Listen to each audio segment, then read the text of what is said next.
이스라엘에 대한 이란의 보복 공격이 임박했다는 분석에 중동 정세가 일촉즉발의 위기로 치닫고 있습니다. 이 전면전이 펼쳐질 경우 전 세계 경제에 적지 않은 타격이 불가피합니다. 당장 국제 유가가 치솟고 있는 가운데 우리 정부도 상황을 예의주시하고 있습니다.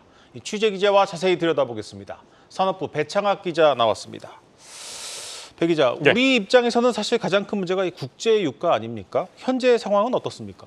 네, 먼저 이란은 팔레스타인 무장정파의 하마스의 지도자죠. 이스마일 하니의 암살의 배후로 이스라엘을 지목하고 피해 보복을 예고했습니다. 미국 백악관이 최근 며칠 안에 전쟁이 날 수 있다며 현재 항공모함 등을 배치하기로 했는데요. 이에 국제 유가가 요동이 치면서 국내 산업계 비상이 걸렸습니다. 기업들은 상반기 고환율에 이어서 하반기 고유가의 직격탄을 맞을까 촉각을 세우고 있는데요. 서부 텍사스산 원유와 또 브렌트유 가격은 어제 배럴당 80달러대 초반으로 한 달여 만에 최고가였습니다. 두바이유 가격도 80달러를 목전에 두며 이달 들어 가장 비싼 값이었습니다.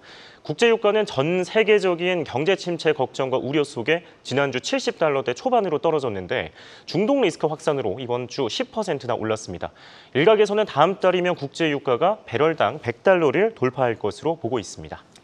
근데 이 국제유가 흐름에 따라서 우리 기업들도 좀 업종별로 희비가 엇갈리는데 보통은 유가가 오르면 정유사가 좋고 해운사들은 싫어하는데 이번만큼은 좀 상황이 좀 다르다고요. 네, 말씀 주신 것처럼 원자재 가격이 오르면 제품 가격이 따라 오릅니다.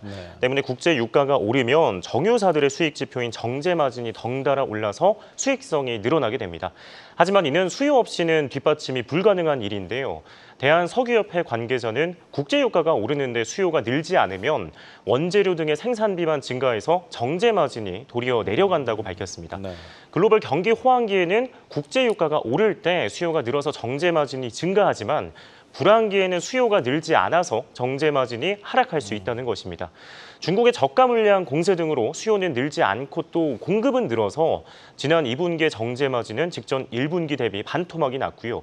정유업계 관계자는 국제 유가와 또 수요가 엇박자를 내서 정제 마진이 제자리라며 당분간은 공장 가동률을 낮출 것이라고 설명을 했습니다.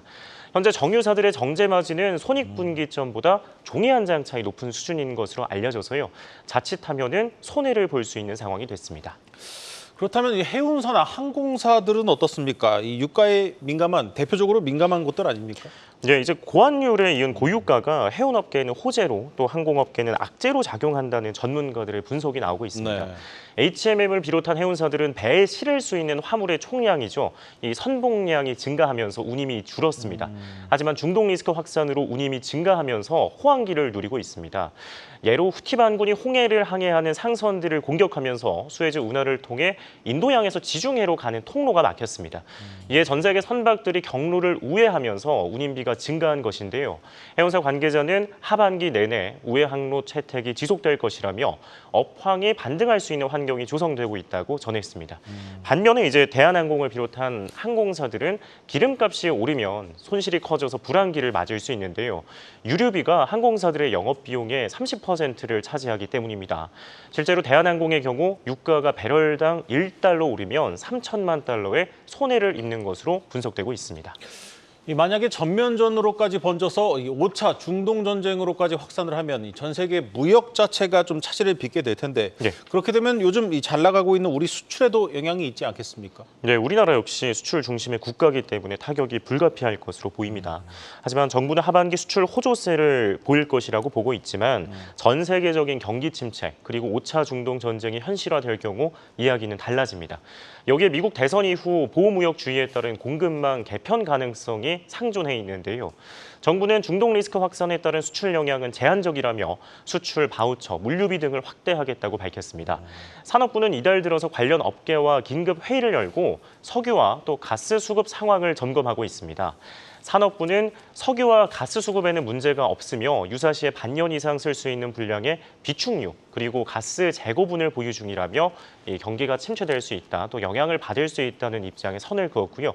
산업부 관계자는 수급이 어려워질 경우 대응 매뉴얼에 따라서 대체 노선을 확보하고 수입선의 다변화를 유도하는 등 여러 방안을 논의해서 조치하겠다고 전했습니다.